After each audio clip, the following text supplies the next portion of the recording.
Hello? Hi, Stan Rowan calling from Silver Tiger Media. How are you? Hi, what's happening? Oh, there's lots and lots, mate. Thank you very much for taking the time to talk to us. Your time's very much appreciated. All right.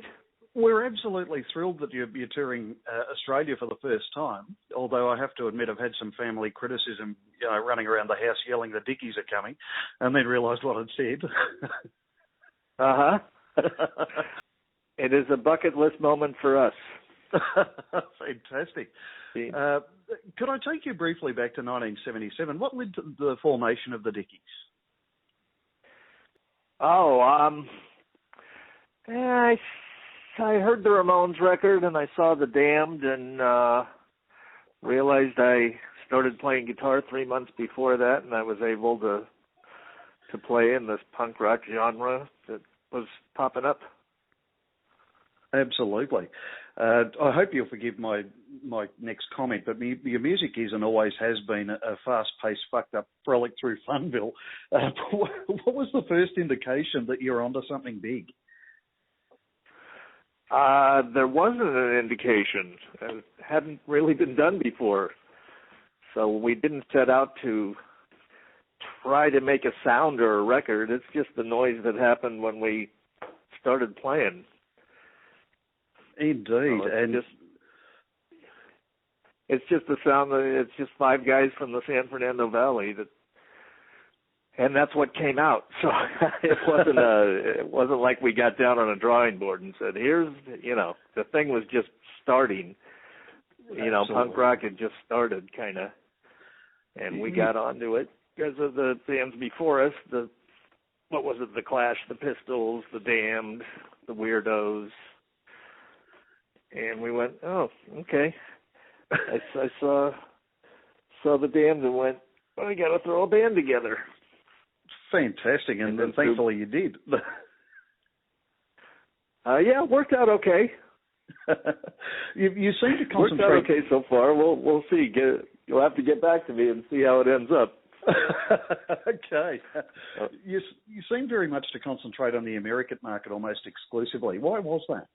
We pretty much concentrated. I mean, England was who adopted us first, so.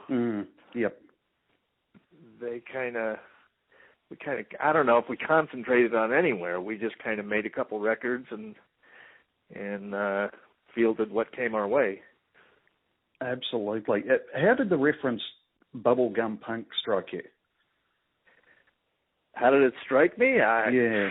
I don't know. All the references of any of these, I mean, you take 4 or 5 guys, you put them together, they make a sound, and it is what it is. Punk rock meant what?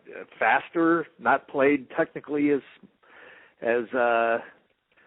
well as what was going on at the time. I don't know. Yeah, somebody's opinion. Bubblegum pop. I don't know what. I don't know what to make of that. The first I really heard of it was when the Kick-Ass movie came out, and I read an interview with Vince Vaughn who said he found this Banana Split song, and it was bubblegum pop. I went, bubblegum pop? Punk? No, it was bubblegum punk. I went, okay. Oh, no. That's what he wants to call it. Why not? They can call it whatever they want, I guess. Absolutely. The decision to cover the Banana Split theme song was probably, from my point of view, I hope you'll forgive a stroke of genius. How did that come about? It was an afterthought that our manager wanted us to record. It didn't even make the first album. It's one of those things that took off, and it's been a pain in the balls ever since. I guess are we expected to play it in Australia? Is that the song we're known for? Or? Look, if you don't play it while I'm there, I really will be disappointed. There's going to be a problem. Okay, I mean, that's usually the case. I can only imagine. It must be asked for it everywhere. So it's not something that the band particularly, likes, but it's the song that won't go away. Absolutely, I can understand that. Did you ever catch up with Ozzy and chat about the cover of Paranoid? I did. They were Van Halen was supporting them at the Hammersmith Odeum in, I think it was 1978. And I knew some guys in Van Halen because, they played the Whiskey. So we were all like, it was a LA thing going on, and they were happening in the metal thing, and we were happening in the punk thing. And I went to see him, and I had a record for Ozzy. Our first 10-inch was the Paranoid record. And I went to give him a copy of it, and Eddie Van Halen tore it out of my hands and said, "I'm taking this." And I went, "No, you don't get it. I brought it for Ozzy." He said, No, this is mine. Put it in his guitar case, and that was that. Oh, no. So that's my story about that. And then the other copy I had signed by the band, and it's hanging on my wall now. Oh, fantastic. So I have a signed copy of the Dickies version of Paranoid by Black Sabbath. Brilliant. Oh, it's a fantastic item to have. I had to visit the Whiskey A Go-Go recently and couldn't help but to think back to your days there, and next year you'll be there again. Okay, you'll have to slow down. The Australian accent's getting to me. I'm sorry about that. You and Leonard Graves Phillips are the two original members. What has given you such determination to stick with the act for so long? Nothing better to do.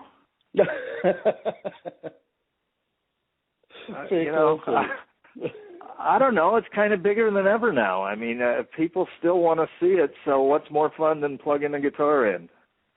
His reasons, you'd have to ask him. I have no clue. Fair enough, too. I wouldn't ask you to speak on behalf. It's still fun to pop a crowd. I think and the minute it isn't fun anymore, then it's over. But still seems to be there's still an audience for it that's bigger than ever, which kind of proves that we were right. Because in '77, it was irrelevant noise as far as the masses thought about it. Yes, indeed. And now I get in my car and hear the Ramones on the radio. So I guess we were on to something. It just took 30-something years. Absolutely. It took a little while, but look, your popularity here hasn't waned at all, and I think we're going to see massive crowds for you in Australia. You think it's going to be good? I think it's going to be huge, absolutely enormous. The reputation that you guys have and your popularity, I don't think has waned here at all. I think it's grown exponentially. I'm hoping that's the case. When it's the first time we ever been somewhere, like when we went to Japan for the first time, it was like crazy. So I'm hoping it's going to be like that. I'm hoping the Australians have taste like the British. The British always got us. What's that? I hope that, too, that's the case. I'm sure it will be. Can I apologise, Stan, for this delay going on? I don't mean to talk over you. Oh, okay, yeah. It's the accent, the loudness of the volume of the call. It's a little difficult, but we'll get through it. We'll get there. Terrific. Look, I'm trying to stop the little kid in me jumping up and down. It's such a thrill to speak to you. What was the most fun about being close to the Ramones back in the day? I mean, it was like, we got to play with my idol. Yes. Joey Ramone is still my favorite singer. It was thrilling. I can only imagine. And that they were fans of ours was pretty great. And that Joey said when they quit playing, he said, "I'm passing the torch to you now." It was a nice thing to hear. Absolutely. Very big deal indeed. Do you have a favourite Iggy Pop story to tell? Yeah, but maybe for coffee, Okay. I don't know. They're just drug days when I was 15 years old. It's Absolutely, and honestly, I have so many questions to ask you. I hope I can hit you up for a how did I get? I get asked a lot about Iggy. What do you know something? No, I guess it's just thrilling to hear about, hanging with him from the age of around about 15, as I understand. It's just such I didn't even play at the time. It was just, I used to go see him at the Whiskey A Go-Go all the time, and I don't know. Do you know this because I had his jacket? Is that No, I is have that why heard, you mentioned him? I have heard the story about the jacket and where it went and where it ended up. But no, it's just it really is something intriguing to audiences that are so far away to know that's that's. Yeah, I don't know. I mean, he was like 26 and I was 15 or something. I don't know what he was doing hanging around with me, but maybe because I had a learner's permit to drive. Absolutely, and was it a fair deal? Do you think that the jacket for a baggie of heroin? What's that? Was it a fair deal? Do you think the bag of goodies for the jacket? Oh yeah, as that turned out, yeah. I was having the Shroud of Turan. The great yeah. Go with it. And $2,000. I mean, it was just I had that record in '72 or whatever year that was, and the jacket was on it, so wearing it was kind of a proud thing for 20 years. Absolutely, you must have got some looks walking into the Whiskey A Go-Go if you ever wore it there. Yeah, at the time, I mean, it wasn't like Iggy was a massive big deal, but to me, it was great. Absolutely. Look, I'm out of time. I honestly do have a myriad of questions to ask you. I can't wait to meet you when you're here, and hope I can hit you up for a face-to-face interview, and maybe I can drag that story out of you over a coffee that we can keep between us. Oh, sure. Where are you gonna come? I'm going to be catching up with you in Melbourne. Okay. Really looking forward to it. That's if I can fight my way through the massive crowd we're expecting. Well, I have no idea what's going to happen, but now that you mention this, and all the interviews there's been a lot coming through the past couple of days. They're saying the same thing. So I don't know. Maybe they should get their tickets early. I hope right. I hope it's a great thing. We're not going to phone it in. Absolutely. The current band is smoking hot. As I understand, and honestly, we can't wait until you're here. Seeing you live is certainly going to be a highlight of my life, and I think a lot of people, even my age, are going to be exactly the same, that have grown up with you and your stories. And please, the banana splits, please. Yeah, okay. I mean, it's a long way away. This is going to be interesting. It will be indeed. Definitely somewhere we would like to see. I've, seen images of that opera house for years. Indeed. I'd like to maybe hold a koala and box a kangaroo. What's that? I don't know about boxing the kangaroo, but I certainly can organise a koala hold for you. Okay. That's got to be done for the bucket list. Indeed. Well, sir, it's been a pleasure speaking with you. And again, cannot wait for you to get here. We're all thrilled and excited that you're coming for the first time. And thank you very much for your time today. Okay, looking forward. We'll see you then, Stan. Goodbye.